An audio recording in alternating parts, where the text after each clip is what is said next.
Hello दोस्तों, चलिए आज आप सभी का मैं स्वागत करता हूं अपने चैनल पर, जहां पर हम जावा ट्यूटोरियल के बारे में पढ़ रहे थे। तो जावा ट्यूटोरियल के लेक्चर 16 में आप सभी का स्वागत है। आज हम पढ़ेंगे जावा वाइल लूप के बारे में। जावा के अंदर वाइल लूप कैसे यूज़ करते हैं और क्या क्या यूज़ केसेस होते हैं उनके। तो the Java while loop is use to iterate a part of a program repeatedly. मतलब जावा का जो वाइल लूप होता है उसमें हम किसी भी एक प्रोग्राम के पार्ट को बार बार आइटरेट करने के लिए, अगर हमको वही चीज़ बार बार रन करवाना है तो हम जावा के वाइल लूप का यूज़ करते हैं। ठीक है।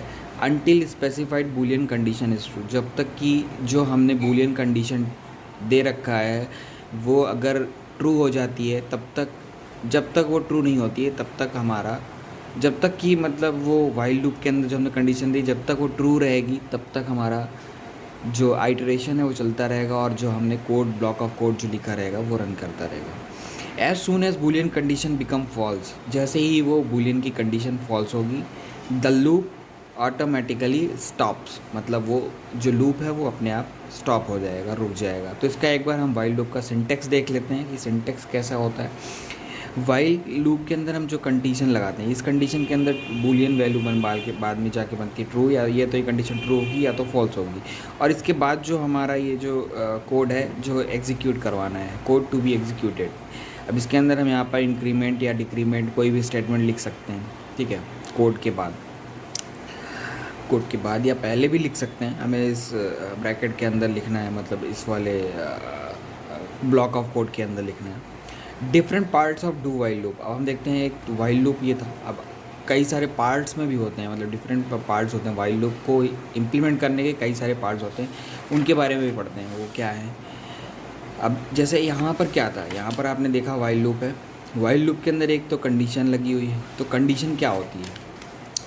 कंडीशन होता है it is an expression which is tested, मतलब ये एक एक्सप्रेशन होता है जिसको हम टेस्ट करते हैं। इफ़ कंडीशन इज़ ट्रू, अगर वो कंडीशन ट्रू होती है, द लूप बॉडी, मतलब जो लूप के अंदर ये जो बॉडी लिखी हुई है, दिस बॉडी, अगर ये कंडीशन ट्रू हुई तो जो बॉडी लिखी हुई है वो बॉडी क्या करेगी? एग्जीक्यूट करती रहेगी। ठीक है। The loop body is executed and control goes to update expression, और कंट्रोल क्या करेगा?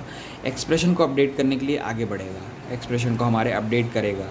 ठीक है। चेक करेगा कि अब दोबारा कंडीशन ट्रू हुई कि नहीं हुई, तो वो अपडेट एक्सप्रेशन का काम होता है। When the condition become false we exit the while loop, अब जैसे ही कंडीशन अगर फॉल्स हो जाती है, कंडीशन फॉल्स होते ही हम वाइल लूप से एग्जिट कर जाएंगे। इसके बारे में भी हम प्रोग्राम की मदद से और थोड़ा डेप्थ में समझेंगे कि कैसे एग्जीक्यूट होता है, कैसे चीज़ें चलती हैं, अभी हम प्रोग्राम की मदद से इसको समझेंगे। तो अब एक आता है update expression. Every time the loop is executed, जब जब हमारा लूप एग्जीक्यूट करेगा, द एक्सप्रेशन इंक्रीमेंट्स और डिक्रीमेंट्स लूप वेरिएबल, मतलब जो एक्सप्रेशन हमने जो अपडेट का, इंक्रीमेंट या डिक्रीमेंट का जो भी हमने एक्सप्रेशन लिखा रहेगा वो अपडेट करेगा, अपडेट एक्सप्रेशन को अपडेट करेगा, या तो वो वैल्यू घटाएगा या तो वो घटाएगा या बढ़ाएगा, जो भी हमने एक्सप्रेशन लिखा रहेगा उसके अकॉर्डिंग वो परफॉर्म करेगा। अब एक एग्जांपल की मदद से इसको समझने की कोशिश करते हैं। जैसे हमने यहाँ पर क्या लिया, एक क्लास बनाया है वाइल एग्जांपल। अब इसमें हमने मेन फंक्शन लगाया, मेन फंक्शन लगाने के बाद हमने एक इंटीजर वेरिएबल लिया आई। अब आई, इसी आई के ऊपर हम कंडीशन चलाते हैं कि आई की वैल्यू अगर स्मॉल है या बराबर है 10 के, तब हमारा ये लूप एग्जीक्यूट करेगा, मतलब जब तक कि वैल्यू 10 से बराबर है या फिर उसके 10 से छोटी है तब हमारा ये लूप एग्जीक्यूट करता रहेगा। अब system dot out dot println, इसके अंदर वाइल लूप आई की वैल्यू चेक किया, यहाँ पर आई की वैल्यू 1 थी। अब आई जब यहाँ पर आया तो यहाँ पर से कंडीशन चेक किया, आई इज स्मॉलर और इक्वल टू, हाँ स्मॉल है, कंडीशन ट्रू है तो अंदर चला जाएगा। अब system dot dot println, I की वैल्यू प्रिंट हो जाएगी। जब पहली आई की वैल्यू प्रिंट होगी मतलब हमारे पास पहला आउटपुट आ गया 1। अब आई प्लस प्लस हुआ, मतलब आई की वैल्यू एक बढ़ी, I equal to I plus 1, मतलब आई की वैल्यू 1 बढ़ गई, तो यहाँ पर 2 हो गया अब आई की वैल्यू। तो अब 2 की वैल्यू फिर से चेक हुई, अगेन 2 इज स्मॉलर और इक्वल 10। तो हमारा लूप कब तक चलेगा? 1 से लेके 10 तक चलेगा, मतलब 1 से लेके 10 तक की वैल्यू सारी प्रिंट हो जाएंगी। हमारा आउटपुट क्या आ जाएगा? 1 2 3 4 5 6 7 8 9 10। ठीक है, 10 तक आएगा, क्योंकि 10 के बाद, अगर 10 के बाद जब लूप चलेगा तो 11 के लिए ये कंडीशन फॉल्स हो जाएगी और हमारा लूप टर्मिनेट हो जाएगा, मतलब अंदर एग्जीक्यूशन उसका नहीं होगा। ठीक है। तो अगर ये चीज़ आपको समझ में आ रही हो, अगर आपको समझ में ना भी आई हो तो आप क्या कहते हैं, इस वीडियो को रोक कर आप एक बार प्रोग्राम को समझने का ट्राई कर सकते हैं, और अगर आपको कहीं भी कोई डाउट हो तो आप पूछ सकते हैं मुझसे कमेंट पे, ठीक है। तो अब आगे बढ़ते हैं। नेक्स्ट क्या है, जावा के अंदर इनफाइनाइट वाइल लूप होता है। मतलब वाइल लूप का यूज़ हम इनफाइनाइट टाइम्स रन करवाने के लिए भी कर सकते हैं, ठीक है। कैसे करेंगे, if you pass true in the while loop, अगर आपने वाइल लूप के अंदर ट्रू पास कर दिया है, तो अगर आपने ट्रू पास कर दिया और आपने ना इंक्रीमेंट करवाया ना डिक्रीमेंट करवाया, कोई भी आपकी कंडीशन एक्सप्रेशन, आपका एक्सप्रेशन अपडेट नहीं हो रहा है, तो ऐसी कंडीशन में हमारा क्या होगा, जो लूप होगा वो इनफाइनाइट लूप में कन्वर्ट हो जाएगा। इनफाइनाइट टाइम्स वो रन करता ही जाएगा जब तक कि आप Ctrl+C नहीं दबाते हो अपने एग्जीक्यूशन स्क्रीन पर। तो इसको समझने के लिए एक बार एक एग्जांपल देखते हैं। इस एग्जांपल के अंदर क्या है कि पब्लिक क्लास वाइल एग्जांपल2, एक वाइल एग्जांपल2 बनाया हमने, मेन फंक्शन लगाया, ठीक है। Setting the infinite while loop, passing true to the condition. अब हम यहाँ पर क्या करेंगे, पास हम कर रहे हैं ट्रू, वाइल ट्रू, मतलब जो हम ट्रू बूलियन वैल्यू पास कर रहे हैं इसके अंदर, जब तक ट्रू है तब तक हमारा ये प्रिंट होता रहेगा। क्या प्रिंट होता रहेगा, इन्फिनिटिव वाइल लूप। अब यहाँ पर हमारे पास आउटपुट क्या आएगा, infinite while loop, infinite while loop, infinite while loop. Like wise ये आता ही जाएगा, कई सारी लाइंस में आता ही जाएगा। जब आप इसको रन करवाओगे प्रोग्राम को तो आपको पता चल जाएगा कि ये इनफाइनाइट वाइल लूप रन करता ही रहेगा जब तक कि आप आउटपुट स्क्रीन पर Ctrl+C नहीं दबाओगे।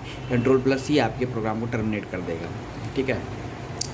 अब एक होता है दूसरा Java do while loop. Do while loop क्या होता है कि डू वाली कंडीशन आपकी चलनी ही चलनी है। मतलब आपके पास जो एक्सप्रेशन है उसमें डू की कंडीशन चल जाएगी, चलने के बाद वो वाइल के अंदर जब जाएगा तब कंडीशन को चेक करेगा कि आपका जो एक्सप्रेशन है उसकी कंडीशन फुलफिल हो रही है कि नहीं, वो वाइल के अंदर चेक होगा। लेकिन डू वाला तो चलेगा ही चलेगा। अगर आपको ऐसा कोई प्रोग्राम चाहिए जिसमें आपको एक बार तो रन करवाना ही करवाना है, उसके बाद आपको कंडीशन के अकॉर्डिंग रन करवाना है, तब आप जावा के डू वाइल लूप का आप यूज़ कर सकते हो, ठीक है। तो इसके अंदर होता क्या है, the Java do while loop is use to iterate a part of the program repeatedly. मतलब ये भी रिपीटेडली वर्क करता है, मतलब प्रोग्राम के पार्ट को रिपीटेटिवली अगर हमको काम पर रन करवाना है तो हम इसका यूज़ करेंगे। Until the specified condition is true, जब तक आपकी स्पेसिफाइड कंडीशन ट्रू नहीं होती तब तक आपका प्रोग्राम रन करता ही रहेगा। तो इसको एग्जांपल की मदद से समझने अभी थोड़ी देर में समझेंगे कि एग्जांपल में इसको कैसे प्रोग्राम इसका कैसे बना सकते हैं। तो पहले समझते हैं कि इसका आइट्रेशन कैसे होता है। If the number of iteration is not fixed, अगर आपके नंबर ऑफ आइट्रेशन फिक्स नहीं है, and you must have to execute the loop at least once, जैसा अभी मैंने आपको बताया कि अगर आपको एक बार तो लूप चलाना ही चलाना है, तो आपको इट इज़ रिकमेंडेड कि आप डू वाइल लूप का यूज़ करें, तक क्योंकि इसमें आपको डू वाली कंडीशन एक बार तो चली जाएगी, उसके बाद वाइल के अंदर जाकर सारी कंडीशन चेक होंगी, ठीक है। तो the Java do while loop is called an exit control loop, मतलब ये एग्जिट के टाइम पर कंट्रोल किया जाता है, इसलिए इसको हम बोलते हैं Java do while loop is called an exit control loop. Therefore unlike while loop and for loop, the do while check the condition at the end of the loop body. मतलब जैसे हमारा वाइल लूप था और for loop था, उसमें condition पहले check हो जाती है, प्रोग्राम के स्टार्टिंग में ही कंडीशन चेक हो जाती है। लेकिन इसमें क्या है, जब आपका प्रोग्राम टर्मिनेट होने ले या ख़त्म होने ले रहता है तो लास्ट में, सबसे लास्ट में कंडीशन चेक होती है।